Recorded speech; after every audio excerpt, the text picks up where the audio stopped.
आकाशवाणी रांची से प्रस्तुत है प्रादेशिक समाचार।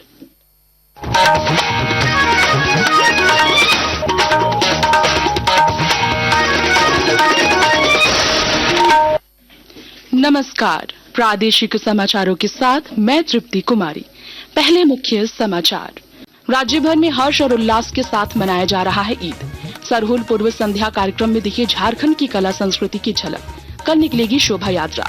केंद्रीय राज्य मंत्री और रांची के सांसद संजय सेठ की पहल। अगले महीने से रांची के लोगों को मिलेगी निःशुल्क फैटी लिवर जांच की सुविधा।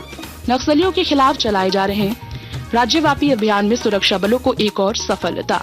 पश्चिमी सिंहभूम जिले में नक्सली डंप ध्वस्त। सीबीआई धनबाद की टीम ने एसीएल खुदिया कोलियरी के 4 कर्मियों को 15,000 रुपए रिश्वत लेते किया गिरफ्तार। और प्रथम Asian para throwball championship में झारखंड के खिलाड़ियों का बेहतरीन प्रदर्शन। हीरो एशिया कप हॉकी का इस वर्ष बिहार में राजगीर में होगा आयोजन। और अब समाचार विस्तार से। राजधानी रांची समेत राज्य भर में आज ईद उल फितर का त्योहार हर्ष और उल्लास के साथ मनाया जा रहा है। राज्य भर के ईदगाहों और मस्जिदों में मुस्लिम धर्मावलंबियों ने आज सवेरे ईद की नमाज अदा कर राज्य की खुशहाली और अमन चैन की दुआ मांगी। साथ ही एक दूसरे को गले लगाकर ईद की मुबारकबाद दी। राज्यपाल संतोष कुमार गंगवार और मुख्यमंत्री हेमंत सोरेन ने राज्यवासियों को ईद की मुबारकबाद दी है। इधर पारंपरिक विधि विधान के साथ आज से प्रकृति पर सरहुल की शुरुआत हो गई है। राज्य भर में सरहुल का उल्लास देखते ही बन रहा है। राजधानी रांची में कड़ी सुरक्षा के बीच कल सरहुल की शोभा यात्रा निकाली जाएगी। शोभा यात्रा में विभिन्न सरना समिति के लोग शामिल होंगे। शोभा यात्रा को देखते हुए रांची की यातायात व्यवस्था में बदलाव किया गया है। इसके तहत कल सवेरे 6 बजे से रात्रि 12 बजे तक भारी वाहनों का राजधानी में प्रवेश बंद रहेगा। इस बीच सरना नव युवक संघ केंद्रीय समिति की ओर से आज रांची विश्वविद्यालय के दीक्षांत मंडप में सरहुल पूर्व संध्या कार्यक्रम का आयोजन किया गया। कार्यक्रम में झारखंड की कला संस्कृति की झलक देखने को मिली। कार्यक्रम में अन्य लोगों के अलावा आदिवासी कल्याण मंत्री चमरा लिंडा और कृषि मंत्री शिल्पी नेहा तिर्की भी शामिल हुई। इस दौरान श्री लिंडा ने लोगों से अपनी कला संस्कृति को बचाए रखने की अपील की। हजारीबाग जिला प्रशासन पर्व त्योहारों को शांतिपूर्ण और सौहार्दपूर्ण तरीके से संपन्न कराने को लेकर पूरी तरह सजग है। पूरे शहर की निगरानी ड्रोन कैमरे से की जा रही है। जिले के पुलिस अधीक्षक अरविंद कुमार सिंह ने बताया कि रामनवमी के जुलूस निकलने वाले मार्ग पर सभी घरों की छतों की तलाशी ड्रोन से ली जा रही है। उन्होंने बताया कि पत्थर और ईंट जमा कर रखने वाले मकान मालिकों पर कानूनी कार्रवाई की जाएगी। इस बार हम लोग 15 ड्रोन रखे हुए हैं और ड्रोन से भी सारे रामनवमी का जितना भी जुलूस वगैरह है उसका मॉनिटरिंग करेंगे। उसका जो भी रास्ता है आने जाने का, जो रूट एरिया लाइनिंग है, उस रूट को भी हम लोग मॉनिटरिंग करेंगे ड्रोन से। बाकी पुलिस बल भी रहेगी। उस सादे लिबास में भी हमारे पुलिस पदाधिकारी रहेंगे।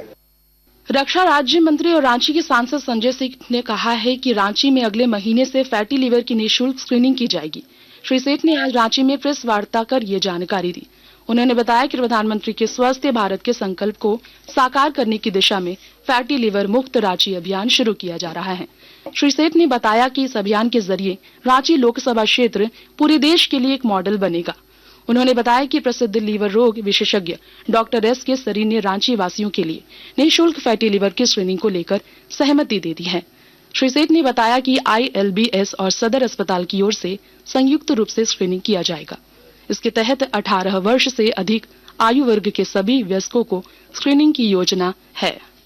हेल्थ वर्कर्स का वर्कशॉप होगा। वही हेल्थ वर्कर्स क्षेत्र में जाकर फैटी लीवर की जांच करेंगे। एक बस होगी जिसमें 1 करोड़ रुपए की फैटी लीवर स्क्रीनिंग मशीन होगी और लक्ष्य रखा है 3 महीने में 30-30 हजार लोगों का फैटी लीवर टेस्ट होगा और उसके बाद फैटी लीवर टेस्ट आएगा, उसकी जो रिपोर्ट आएगी रिपोर्ट दे देंगे और जो इलाज होगा तो उसका रांची में हो जाए, उनको और कहीं करना है, सारा राय देंगे। भाजपा के पूर्व सांसद यदुनाथ पांडे ने राज्य सरकार को तुष्टीकरण की राजनीति से बचने की सलाह दी है। श्री पांडे ने बोकारो में संवाददाताओं से बातचीत में कहा कि सरकार को सर्वधर्म समभाव के रास्ते पर चलना चाहिए। उन्होंने कहा कि पिछले दिनों जिस प्रकार से हजारीबाग और गिरिडीह की घटना हुई है वह पूरी तरह से खुफिया विभाग की नाकामी है। मीडिया और मनोरंजन उद्योग के लिए प्रमुख वैश्विक ई मार्केट प्लेस वेब्स बाजार आगामी 1 से 4 मई को मुंबई के जियो वर्ल्ड कन्वेंशन सेंटर में होने वाले अपने उद्घाटन संस्करण में गहरा प्रभाव डालने के लिए तैयार है। वेब्स के एक प्रमुख घटक के रूप में ये बाजार फिल्म, टीवी और एवी जैसे क्षेत्रों के उद्योग के अग्रणियों को एक साथ लाएगा। ये सहयोग सामग्री प्रदर्शन और व्यवसाय विस्तार के लिए अद्वितीय अवसर प्रदान करेगा। आकाशवाणी के ताजा तरीन समाचारों के लिए आप हमारी वेबसाइट newsonair.gov.in पर लॉग ऑन कर सकते हैं। ताजा समाचार X handle @AIR news alerts और Facebook page All India radio news पर भी उपलब्ध है। आप प्रादेशिक समाचार एकांश के एक्स हैंडल @AIR न्यूज _रांची और Facebook page Akashvani news Ranchi, Instagram page तथा YouTube channel AIR news Ranchi पर भी हमारे बुलेटिन सुन सकते हैं। प्रादेशिक समाचार आप आकाशवाणी रांची से सुन रहे हैं। क्या आप जानते हैं काला जार संक्रमित मादा बालू मक्खी के काटने से फैलता है। वर्ष में 2 बार बिल्कुल मुफ्त होने वाले कीटनाशक के छिड़काव का लाभ उठाएं और घर के अंदर प्रत्येक कमरे और गौशाला में कीटनाशक का छिड़काव कराएं। झारखंड के गोड्डा, पाकुड़, दुमका और साहिबगंज में कीटनाशक का छिड़काव किया जा रहा है। छिड़काव के लिए अपने घर आने वाले छिड़काव कर्मियों का सहयोग करें। छिड़काव के बाद 2.5 महीने तक लिपापोती न करें। ऐसा करने पर दीवारों पर लगे कीटनाशकों का असर समाप्त हो जाता है। किसी को 15 दिन से बुखार या चमड़ी पर दाग धब्बे हैं तो आपके घर में आए छिड़काव कर्मियों को इसकी सूचना दें। स्वास्थ्य, शिक्षा एवं परिवार कल्याण विभाग, झारखंड सरकार द्वारा जनहित में प्रसारित। प्रादेशिक समाचार में आप सबका फिर स्वागत है। नक्सलियों के खिलाफ चलाए जा रहे राज्यव्यापी अभियान में सुरक्षा बलों को एक और सफलता मिली है। पश्चिमी सिंहभूम जिले के टोंटो थाना क्षेत्र में नक्सल विरोधी अभियान के दौरान आज एक नक्सली डंप को सुरक्षा बलों ने ध्वस्त कर दिया। पुलिस अधीक्षक आशुतोष शेखर ने बताया कि सर्च अभियान के दौरान आज दिरीबुरु के पास नक्सली डंप बरामद हुआ, जिनमें LMG के मैगजीन और अन्य विस्फोटक सामग्रियां बरामद की गई, जिसे जंगल में ही नष्ट कर दिया गया। सीबीआई धनबाद की टीम ने आज ECL खुदिया कोलियरी के लिपिक अरविंद कुमार राय, शीतल बावरी, शंकर चौहान और अजय कुमार मंडल को 15,000 रुपए रिश्वत लेते रंगे हाथ गिरफ्तार किया। सभी आरोपी एक सेवानिवृत्त होने वाले एक कर्मी से PF और पेंशन के दस्तावेज बनाने के लिए रिश्वत ले रहे थे। कंबोडिया में आयोजित प्रथम Asia para throwball championship में भारत ने श्रीलंका को हराकर कांस्य पदक पर कब्जा जमाया। 26 से 30 मार्च तक आयोजित प्रतियोगिता में भारत सहित 8 देशों के खिलाड़ियों ने भाग लिया। 20 सदस्यीय भारतीय दल में झारखंड के 12 खिलाड़ी शामिल थे।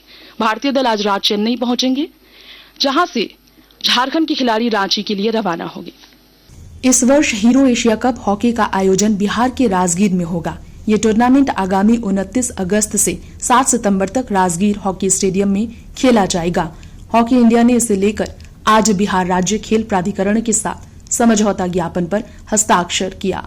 इस मौके पर हॉकी इंडिया के जनरल सेक्रेटरी भोलानाथ सिंह ने आकाशवाणी से खास बातचीत में कहा कि इतने बड़े टूर्नामेंट का आयोजन बिहार में होना गर्व की बात है।